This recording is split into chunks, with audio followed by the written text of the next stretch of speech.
I'm Joe Lample. When I created Growing a Greener World, I had one goal: to tell stories of everyday people, innovators, entrepreneurs, forward-thinking leaders who are all, in ways both big and small, dedicated to organic gardening and farming, lightening our footprint, conserving vital resources, protecting natural habitats, making a tangible difference for us all. They're real, they're passionate, they're all around us. They're the game changers who are literally growing a greener world and inspiring the rest of us to do the same. Growing a Greener World, it's more than a movement, it's our mission.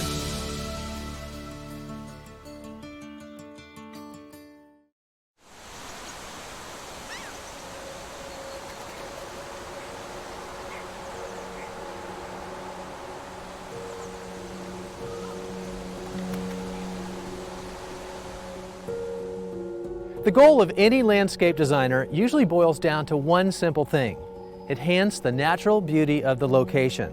But achieving that goal is rarely simple because so much is dictated by the site itself.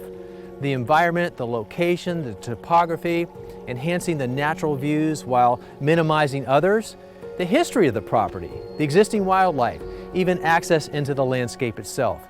Each of those presents its own set of challenges in bringing to life the goals of the client. When you add to that the mandate that the design has to have a light environmental footprint and then be self-sufficient after the crew leaves, that's a tall order for any designer, especially when you consider that the property is over 8 acres in size and isolated on an island with some of the most majestic views you'll ever see. And it's a once-in-a-lifetime project for any designer lucky enough to get the job, especially with lots of design lessons that anyone can apply at home. Well, that's our story today. Welcome to Whidbey Island.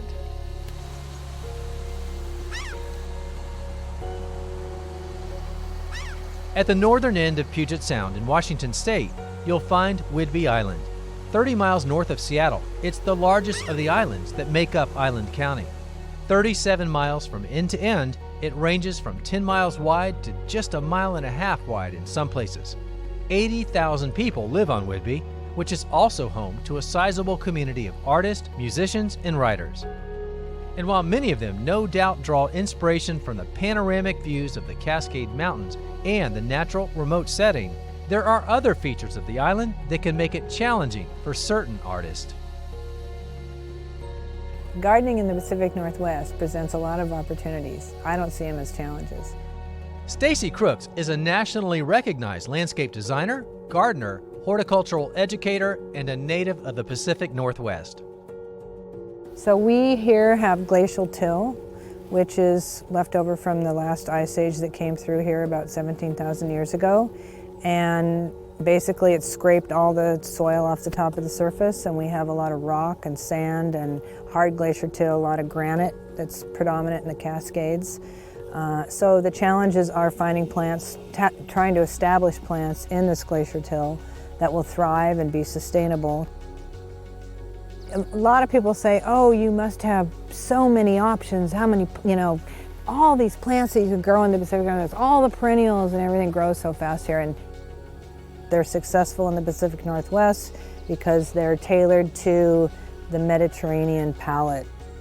So we're the same as the Mediterranean, Chile, parts of Australia, parts of South Africa. And we can grow all the plants here in the Pacific Northwest that grow in those regions. They're all like regions. We have 3 or 4 months of dry weather, and we have lots of rain in the wintertime. In comparison to the East Coast, where it rains all summer, here it doesn't rain at all in the summer. I have a very small plant palette. I have a true tested drought-tolerant plant palette that I use, and it never lets me down.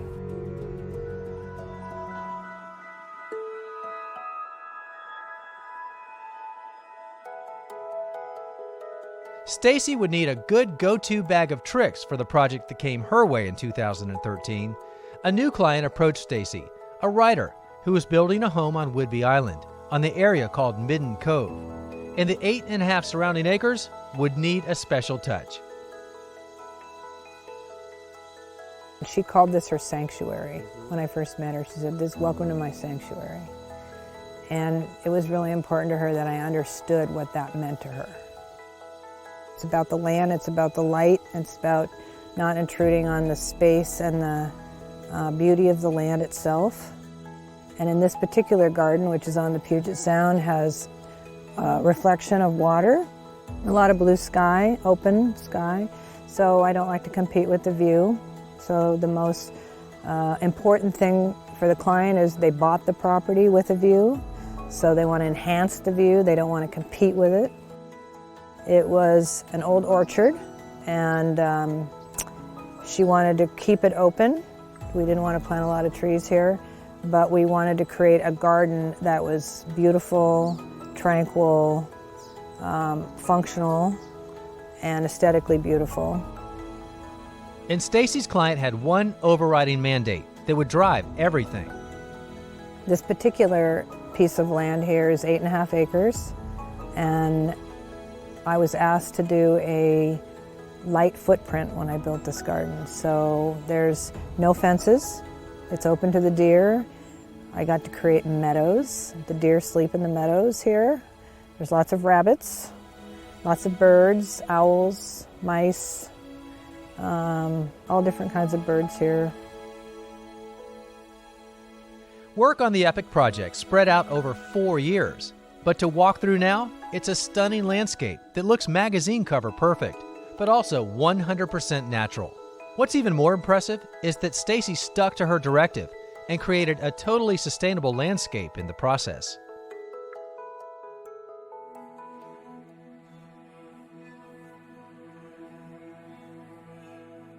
You know, Stacie, in the last few years of our traveling the country to film shows in different gardens and landscapes, I am seeing more and more of these meadows as an element of that overall design. And I have to say, I love it. It really provides that soothing feature, and it connects the landscape from one area to the next too.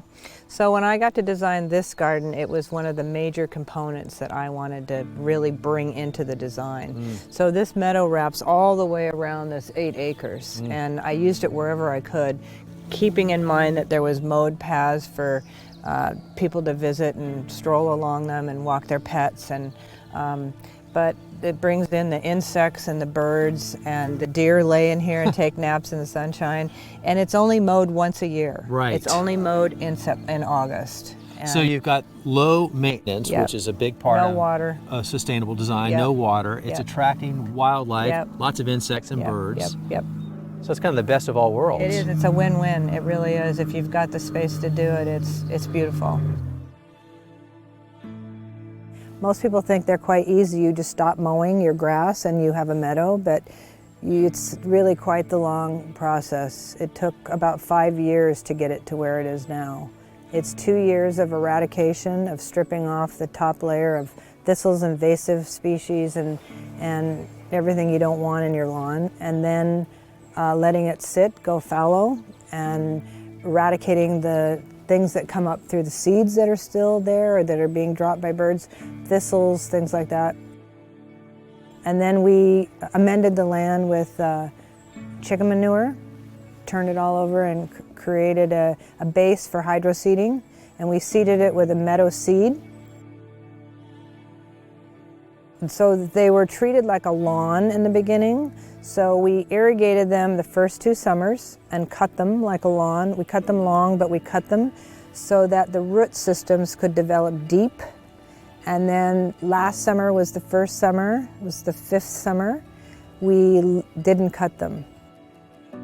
But when we cut it last August, I thought it would just be a big tangled mess, but they just cut it with a big field mower and just let it lay. And it went through the winter like that, and all the new grass and all the new, it just became its own fertilizer, like when you thatch your lawn, and it came right up through it, and it was just, it's been beautiful. There's a lot of wildlife in here now, more than there was before.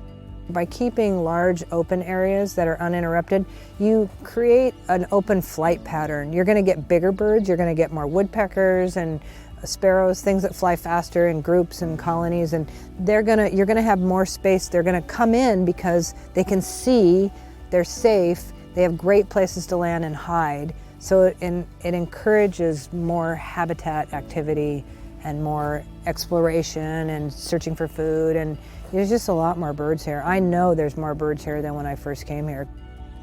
And the deer roll around, they just sleep in it. I mean, they've sent me pictures here where they'll get up in the morning, there's like deer sleeping all over out in the meadows. It's pretty amazing, actually. The meadows have been really, for me,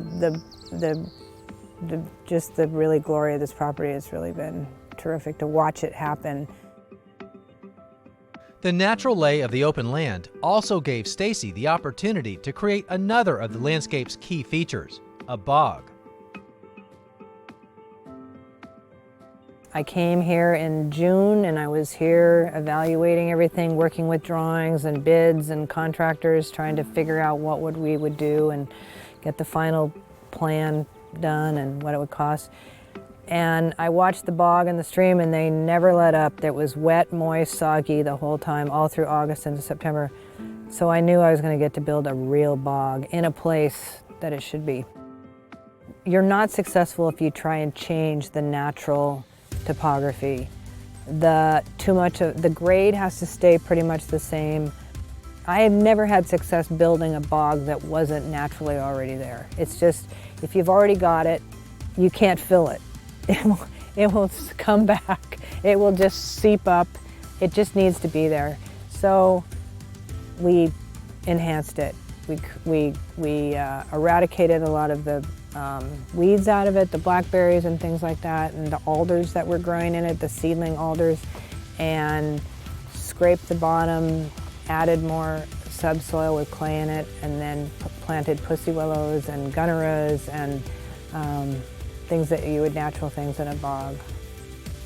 And it's full of horsetails, but that's where they want to be, and you can't fight them. You gotta learn to love them.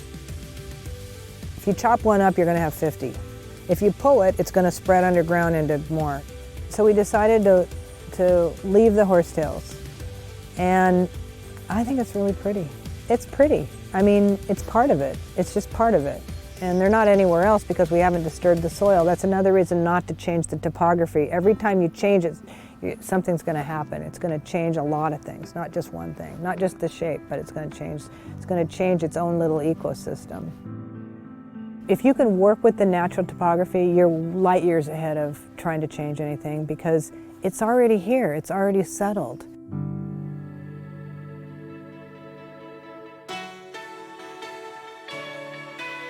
Whether it's dealing with the existing lay of the land or working within her self-described small plant palette of proven performers, not fighting Mother Nature is one of Stacie's top tips for home gardeners too. You can't emphasize it enough to use the right plant in the right place. So it's also about the combinations of the right plants. So I always try and put like plants together. Plants that require a little more water and let the other plants that need no water live together. So you're not only saving resources, those particular gardens are going to be more successful than mixing them up. I always say, read the tags. If you're not sure, and if the tag isn't clear and there's no tag, find a nurseryman and ask them, before you invest your money and buy this plant that you're going to take home and plant in the wrong place, it's going to get too big, it has to be pruned all the time, you're losing resources. Not only you, but the water and the fertilizer, everything that plant's going to require, it needs to go someplace where, in theory, you shouldn't even have to prune it. You shouldn't have to deadhead it. You shouldn't have to do anything unless you choose to.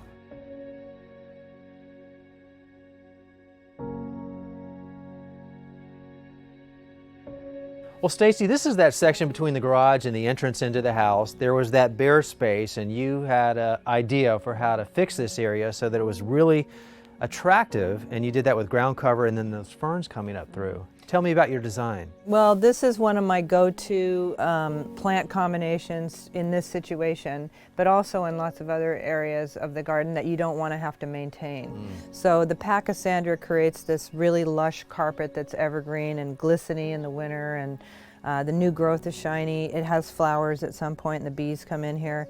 And then I like to add my favorite fern, which is the autumn fern. Brilliant is the variety of it, with its bronze fronds. And this time of year, things are just kicking up. Spring, you know, it's post-spring, and it's evergreen. It actually will turn green eventually. This one here is starting to turn green.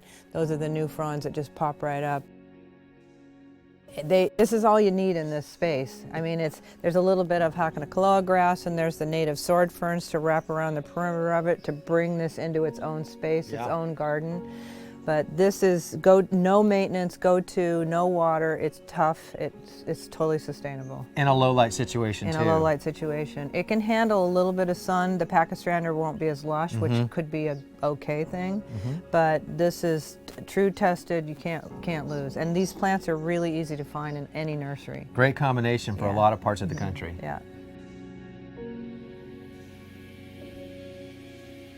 Stacie worked in lots of big masses of plants, often huge swaths of the same variety. It's a necessity when you're filling an 8-acre garden, but it's a technique that works in yards of any size.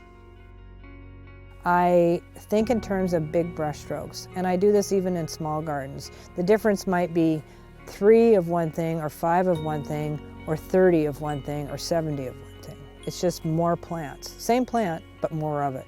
So, and I do have combinations where different strokes, like I'll do a stroke of lavender and a stroke of heather and a stroke of pieris and a stroke of nandina, and they all have the same requirements and the same needs, and they blend together. But by creating plants, big brush strokes, you have this flow and this rhythm that is created.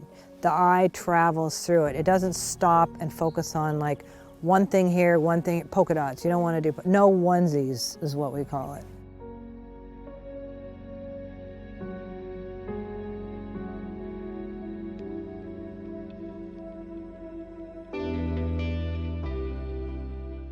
Many people shy away from planting in large masses the closer they get to the house because they're worried about overcrowding the home or visually overpowering it.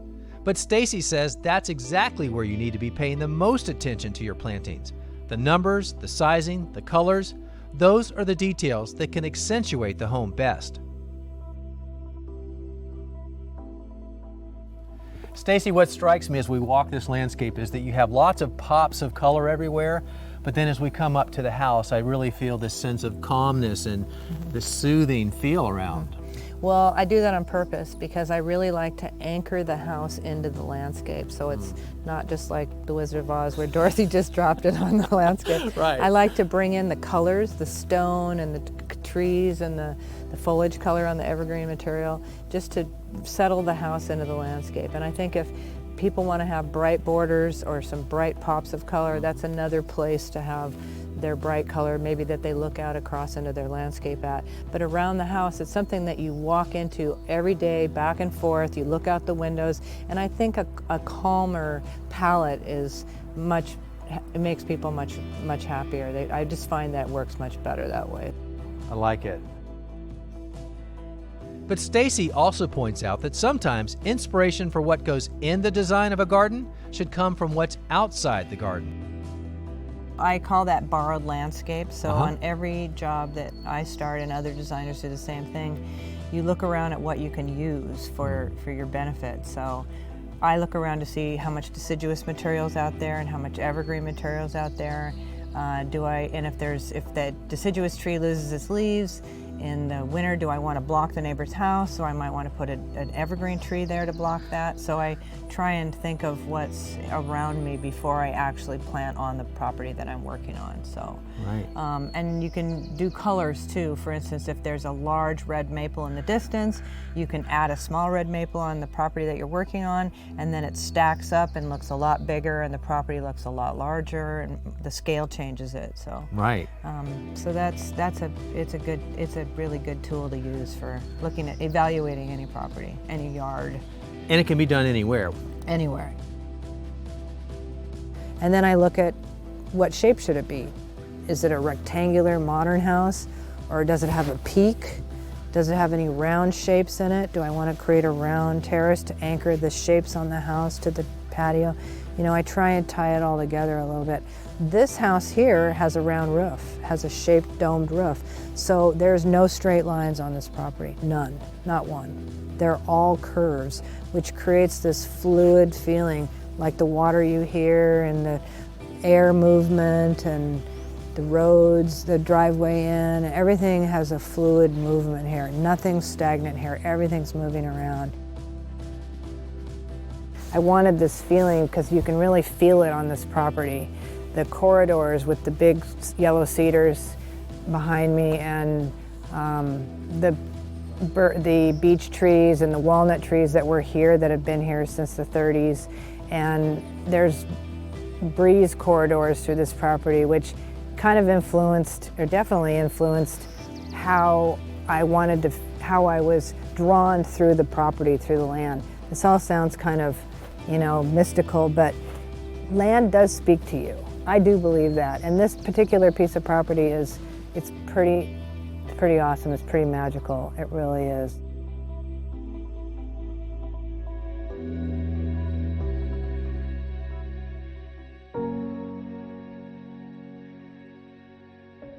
Stacie's core principles for sustainability aren't highly technical or overly complicated.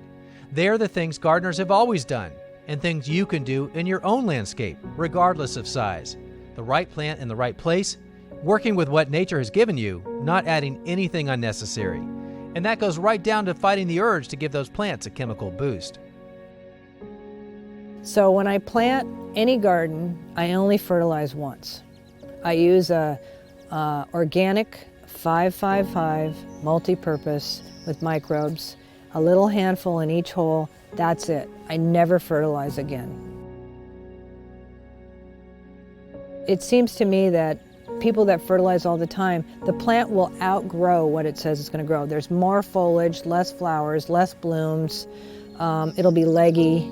It just outgrows the size that it's just been overfed, you know, and it's just going to grow too much, and it's not going to maintain the scale and the flow of the rest of the garden that you wanted it to, like the tags, like your homework, like you planned. The more educated you are, the more sustainable your garden's going to be, because it'll thrive on its own with very little care. Sustainability doesn't mean to me native, wild, you know, let nature take care of it. Sustainable to me just means that the garden can sustain itself without much care from you, because the plants will have their needs met. You will not have to, you know, take care of them. They'll take care of themselves. That's what sustainability is all about. And you'll have great pleasure, and you'll be proud of what you did, and you'll have many years of a healthy garden to enjoy.